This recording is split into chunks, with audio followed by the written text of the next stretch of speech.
Hi hello नमस्ते। आशा करछु मो friends माने भलो थिबे। तो आज गोटे नुआ ब्लॉग रे कथा होती माने नेट पाई आ छोटो यूजर पाई आ बड़ो यूजर पाई 5G मोबाइल। तो प्रॉब्लम पाई मु आज गोटे वीडियो बनौछि काई न वीडियो पोस्ट होई पान नै। तो नेट पाई प्रॉब्लम हेउछि आ 4G पाई मोबाइल गोटे छोटिया मोबाइल केमिति पीको आ एते जल्दी भी पोस्ट करिके पकेया भारी मुश्किल हे। चा पाई छुट्टी माने काम को बंद करी वीडियो पके दबु कारण 3-4 घंटे ताको मोबाइल टाକୁ ଧରି ବସିने ଯାଇ ଭିଡିଓଟେ ପୋଷ୍ଟ ହୁଏ। ତାପରେ ଯଦି କାମ କରି ତ ପାଖରେ ପଇସାଟା ରଖିବୁ ତାର ଭିଡିଓଟା ପକେଇବାକୁ ପଡିବ। ନା ପଇସା ଥିବ ନା କାହାକୁ ମାଗିବୁ ନା କଣ? ସମସ୍ତେ ଘର ଲୋକକୁ ମାଗିବୁ ନା କଣ ପଇସାଟା ଦିଅ ମୁଁ ଗୋଟେ ଏମବି ପକେଇକି ମୋ ଭିଡିଓଟା ପକେଇବି। ସେମିତି ହୁଏନି, ସେମିତି କହିହବନି। ଯାହାଫଳରେ ଆମେ ଯୋଉ ରଖିଥିବୁ କାମ କରିକି ସେଇଟାର ରିଚାର୍ଜ ମାରିକି ଯାଇ ଭିଡିଓଟା ପକେଇବାକୁ ପଡେ। ଆରେ ଭିଡିଓଟା ସିନା ତମେ ଖରାପ ହଉ ଭଲ ହଉ ତମେ ଦେଖିନେ ସିନା କିଛି କମେଣ୍ଟ କନେ ଆମେ ତ ଜାଣିବୁ। ଆମେ ତ ପରଫେକ୍ଟ ତ ମାନେ ଏଟା ତ ଯେମିତି ପାଠ ପଢିଲା ଭଳିଆ ଟ୍ରେନିଂ ନେଇନୁ ଆମେ ଯାହା ପାଇନା କିଛି ମାନେ ଶିଖିକି ଏଟା କିଛି କରିଦେବୁ ଭାଇ। ସେତିକି ତ ଆମେ ଯଦି ଇନକମ୍ ଥାନ୍ତା ତ ମାନେ ସେତିକି ଯଦି ପଢିକି ଯଦି କିଛି ଶିଖିଥାନ୍ତୁ ତ ଆମେ ଏଇଟାର ଛାଡ ମୁଁ କିଛି କହିବିନି। ତ ଏଇଥିପାଇଁ ଆପଣଙ୍କୁ ଭିଡିଓଟା କହୁଛି ଦେଖନ୍ତୁ। ଆଜି ଗୋଟେ ଛୋଟିଆ କଥାଟେ କହୁଛି ଯୋଉଟା ସତ କଥା ମାନେ ଗୋଟେ ଛୋଟ ୟୁଜର ପାଇଁ ଆଉ ବଡ ୟୁଜର ପାଇଁ ଯୋଉଟା ମନେକର 10 ମିନିଟର ଯୋଉ ଭିଡିଓଟା ହେଇଥିବ ତାଙ୍କର ୱାଇଫାଇ ନାଗିଥିବ ଭାଇ ବଡ ୟୁଟ୍ୟୁବର ମାନେ ଜଲ୍ଦି ମାନେ ପୋଷ୍ଟର ସଫଳତା କରିଦେବେ।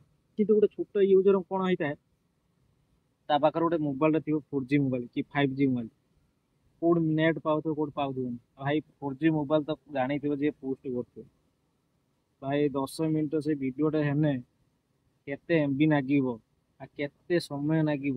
ତା ପାଇଁ ପଇସା ନଥିବ ତାକୁ ତା ପାଇଁ ରିଚାର୍ଜ କର ତୁ କୋଉଠି ନେଟ୍ ପାଉଥିବ ପରଫେକ୍ଟ ନେଟ୍ ଜାଗାକୁ ଯା। ଆଉ ଏତେ ଛୋଟ ନୁହେଁ ମାନେ ଗୋଟେ 10 ମିନିଟର ଭିଡିଓଟା ପୋଷ୍ଟ କରିବା ଏଇ ହେଲା ଆମର 4G ମୋବାଇଲର ପ୍ରୋବ୍ଲେମ। ଭିଡିଓ ଆମେ ସିନା ବନେଇଦବୁ ପୋଷ୍ଟ କରିବା ପାଇଁ ପଇସା ଥିବ ତାକୁ ଫେରେ ପଇସା ଯୋଗାଡ଼ କରି ଏମବି ଠିକ କରିକି ତାକୁ ପକେଇବୁ ତାପରେ ଯାଇକି ସେଦିନ ହବନି ତା ପରଦିନ ଯାଇ ଠିକ କରତେ ପଡିବ। ଆଉ ଗୋଟେ କଥା ହେଲା 5G ମୋବାଇଲ 5G ନେଟ୍ ଯଦି ପାଉଥିବ ତାକୁ କଣ୍ଟିନ୍ୟୁ ଗୋଟେ 3-4 ଘଣ୍ଟା ତାକୁ ରଖିବାକୁ ପଡେ ତେବେ ଯାଇ ଗୋଟେ ଭିଡିଓ ଯାଇକି 10 ମିନିଟ ସେଭ୍ ହବ। ଆଉ କୋଉଠି କେତେବେଳେ କେତେବେଳେ କଣ କାମ ପଡିବ ତାକୁ ତ ଛାଡି ଯାଇତେ ପଡେ। ସିଏ ଯଦି ଛାଡିଦେଲେ ସେ ଅଧାରେ ବନ୍ଦ ହେଲା ସିଏ ତା ଭିଡିଓ ପୋଷ୍ଟ ହବନି ସେ କାଟିକି ରିଟର୍ନ ପକେଇଲେ ଯାଇକି ହବ ଠିକ। ଏଇଆ ହେଲା 5G ମୋବାଇଲ। ଆମର ତ ସେମିତି ନାହିଁ ଛୋଟ ୟୁଜର ଏତେ ପଇସା ଖର୍ଚ୍ଚ କରିକି ୱାଇଫାଇ ନଗେଇବୁ ଏତେ ପକେଇବୁ। ଆମେ ତ ସେଇ ବଡ ୟୁଜର ନୁହେଁ ନା ଭାଇ ତାଙ୍କର ଭିଡିଓ ବନେଇଦେଲେ ୱାଇଫାଇ ନାଗିଦ ଫଟିଙ୍ଗ ପକେଇଦେବେ। ଆମର ଭାଇ ଏଇଥିପାଇଁ ଲେଟ୍ ହୁଏ ଭିଡିଓ କରିଦେଇଥିବୁ କେତେ କରି ପକେଇ ଦେଇଥିବୁ ତାପରେ ବି ଭିଡିଓ କରିଦେଲେ କଣ କେହି ମାନେ ଭିଉ ବି ଆସେନି କି ଯେ ସବସ୍କ୍ରାଇବର ବି ବଢେନି। ତ କେହି ଲୋକ ଏତେ ପସନ୍ଦ କମେଣ୍ଟ ଲାଇକ୍ କେହି କରନି। ତ ଗୋଟେ ଆମେ ବହୁତ ଚେଷ୍ଟା କରୁ କିନ୍ତୁ କିଛି ମିଳେନି। ତ ସେଇଥିପାଇଁ କେତେ ଇଚ୍ଛା ହୁଏ ପକେଇବା ପାଇଁ ଗୋଟେ କେତେ ଇଚ୍ଛା ହୁଏ ଯେଭଳିଆ ସେଇଭଳିଆ ଯଦି ସପୋର୍ଟ ମିଳନ୍ତା। ହଁ ଆମେ ସେଇ 4G ମୋବାଇଲ କଷ୍ଟ କରୁଛୁ କିନ୍ତୁ ଯଦି ସେଇଭଳିଆ ଲୋକ ଦେଖନ୍ତେ ତାହେଲେ ଇଚ୍ଛା ହୁଅନ୍ତା ଗୋଟେ ଭଲସେ ବନେଇକି ଦେଖିବାକୁ। କିନ୍ତୁ ଗୋଟେ ଭିଡିଓ ପକେଇଦେବେ ଶୁଆ ସାରି ଉପରର କମ ସେ କମ 400 ପାଖାପାଖି ଗଲାଣି 400 ପାଖାପାଖି ଯାଇଛି ନା 300 କେତେ ଗୋଟେ ହେଇଛି। ବହୁତ ଖୁସି ତଥାପି ସେତିକି ଆସିଛି ସେତିକି ବହୁତ ଖୁସି ନାହିଁ କାରଣ ସେତିକି ମୋର କେବେ ଆସିନାହିଁ। ଆଉ ଗୋଟେ ବଡ ୟୁଜର ପାଇଁ ତାଙ୍କର ଟୋଟାଲି ଖୁସି ନୁହେଁ ସେ 400 କଣ ଆମର ଖୁସି ନୁହେଁ ତାଙ୍କର ଭାଇ ବଡ ବଡ ଅଧିକା ଯୋଉ 1000-2000 ତାଙ୍କର ଦରକାର ମାନେ ତା ଡବଲ ଭାଇ ଇଏ କିଛି ନୁହେଁ। କିନ୍ତୁ ଆମ ଛୋଟ ୟୁଜର ପାଇଁ ସେ 200-400 ବହୁତ ଖୁସି। ମାନେ ଗୋଟେ ତାଙ୍କର ଯୋଉ ଭିଡିଓଟା କରୁଥିବ ସେଇ ଖୁସି ଲାଗେ ଏଇ ସଫଳତା ଦେବେ ପାଇଏ 200-300 କୋଟି ହଁ ଆମର ଲୋକ ଦେଖିଲେ। ବର୍ତ୍ତମାନ ଦେଖିପାରୁଥିବ ମୁଁ କୋଉ ଜାଗାରେ ଆସି ଗୋଟେ ଭିଡିଓ କରୁଛି ପୁରା ଫାଙ୍କା ଜାଗାର ବିଲ ଜାଗାରେ ଆସି ବସି ଭିଡିଓ ପୋଷ୍ଟ କରୁଛି। ପୋଷ୍ଟ ନୁହେଁ ଏଇଭଳିଆ ନେଟ୍ ପାଉଛି ବୋଲି ଆସି ଏଇଠି ବସି ପୋଷ୍ଟ ଖରାରେ କରିବାକୁ ପଡୁଛି କାହିଁକିନା ନେଟ୍ ବି ବରାବର ଘରେ ପାଉନାହିଁ। 4G ମୋବାଇଲ ହେଲେ କଣ ନେଟ୍ ବି ବରାବର ପାଉନି।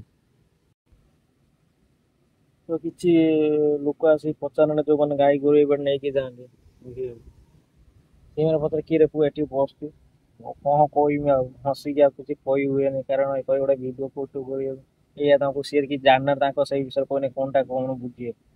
ତ ସେଇଥିପାଇଁ ମୁଁ କିଛି କୁହେନି ହସିଦିଏ ଆଉ କଣ କରିବି।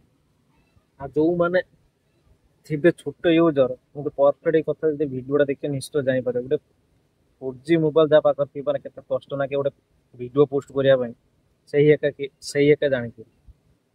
ଭାଇ 5G ଲୋକଙ୍କ ତ ମୁଁ ଏଇଆ ପ୍ରୋବ୍ଲେମ କହିନି ଯଦି ଭିଡ଼ିଓଟା ପୋଷ୍ଟ କରୁଛେ କିଛି କାମ ପଇଲା ତାକୁ ଯଦି ବ୍ୟାକ୍ କରି ଯାଇଥିବ ସେ ରିଟର୍ନ ଆଉ ହବନି। ଏবার ତାକୁ ଡିଲିଟ୍ କରିବ ତାପରେ ତାପରେ ଏ ଯେ ପୋଷ୍ଟ କଲେ ହବ। ଆଉ ବଡ଼ ୟୁଜରଙ୍କ କଥା କଣ କହିବି ତମେ ତ ଜାଣିଛ ତାଙ୍କର ଯେତେ ବି ହେନେ ବି ତାଙ୍କର ସର୍ଟ ପଡ଼େ ଆଉ ଖୁସି ବି ତାଙ୍କର କିଛି ନାହିଁ। ଆମେ ତାଙ୍କୁ ଉଠେଇବା କିନ୍ତୁ ସେ ଆମକୁ ସପୋର୍ଟ କରିବେ। ମୋ ୟୁଟ୍ୟୁବ ଚ୍ୟାନେଲ ଯେତିକି ସବସ୍କ୍ରାଇବର ଅଛନ୍ତି 960। ତ ଭିଡ଼ିଓ ପୋଷ୍ଟ କଲେ କେତେବେଳେ ଦେଖୁଛନ୍ତି ସର୍ଟ ଭିଡ଼ିଓ 600 ଭଳିଆ ଦେଖୁଛନ୍ତି ଆଉ ଲଙ୍ଗ ଭିଡ଼ିଓ କମ ସେ କମ 100 ପ୍ଲସ୍ ପାଖାପାଖି ଦେଖୁଛନ୍ତି। ତ ମୋର ସେତିକି ବହୁତ ଖୁସି ମୋର ଧୀରେ ନା ଦିନେ ବଢ଼ିବ କିନ୍ତୁ ମୁଁ ଭିଡ଼ିଓ ପୋଷ୍ଟ କରିବି ଯଦି ହବ କାରଣ ମୋର ଏଇ 4G ମୋବାଇଲ ଭାଇ ନେଟ୍ କୋड ପାଉନି ଆମ ଗାଁରେ ଏଇଭଳିଆ ପ୍ରୋବ୍ଲେମ୍। ଆଉ ଭିଡ଼ିଓ ଇଚ୍ଛା ହୁଏନି କାରଣ ଦେଖିନେ ସିନା ଇଚ୍ଛା ହବ ପକେଇବା ପାଇଁ। ତ ମୁଁ କଣ ସମସ୍ତଙ୍କ ଯଦି ଏଇଭଳିଆ ହୁଏ ତାହେଲେ ସମସ୍ତଙ୍କ ଇଚ୍ଛା ହବନି। ଏଇ ଜାଗାରେ ମୁଁ କମ ସେ କମ 5ଟା 6ଟା ଭିଡ଼ିଓ ଏଇଠି ପୋଷ୍ଟ କରିଛି କାରଣ ଏଇଠି ନେଟ୍ଟା ପାଏ। ଘରେ ଯେତେବେଳେ ପାଏ ବହୁତ କଷ୍ଟରୁ ପାଏ ତା କମ ସେ କମ 5 ଘଣ୍ଟା ରଖିକି ଗୋଟେ ଭିଡ଼ିଓ ପୋଷ୍ଟ ହବ 7 ମିନିଟ୍ର 12 ମିନିଟ୍ର ଏଇଭଳିଆ ବହୁତ କଷ୍ଟର ଏଇଠି କିନ୍ତୁ କମ ସେ କମ 2-3 ଘଣ୍ଟାର 10 ମିନିଟ୍ର ଗୋଟେ ଭିଡ଼ିଓ ପୋଷ୍ଟ ହୁଏ। ତ ଏଇ ଭିଡ଼ିଓଟା ଯୋଉମାନେ ପାଖରେ ଯାଇ ପହଞ୍ଚୁଛ ଛୋଟ ୟୁଜର କି ବଡ଼ ୟୁଜର ତ ତ ଆପଣ ମାନେ ଯଦି ସପୋର୍ଟ କରିବେ ତାହେଲେ ମୁଁ କିଛି ଉପାୟ କରିମି ମାନେ ମୋ କିଛି ନେଟ୍ ପାଇଁ ଉପାୟ କରିମି। ଯଦି ଭିଡ଼ିଓଟା ତମର ଛୋଟ ୟୁଜର ମାନେ ଦେଖୁଥିବେ ତାହେଲେ ନିଜେ କମେଣ୍ଟ କରନ୍ତୁ କେମିତି କଣ ତମର ପ୍ରୋବ୍ଲେମ ହଉଥିବ। ଏମିତି ହିଁ ପ୍ରୋବ୍ଲେମ ଦୋଷରୁ ତମେ ଭିଡ଼ିଓ ପକେଇ ପାରୁଥିବନି କରିପାରୁଥିବନି। ତ ଦେଖା ହବ ନେକ୍ସଟ ବ୍ଲଗରେ। ଜୟ ଜଗନ୍ନାଥ।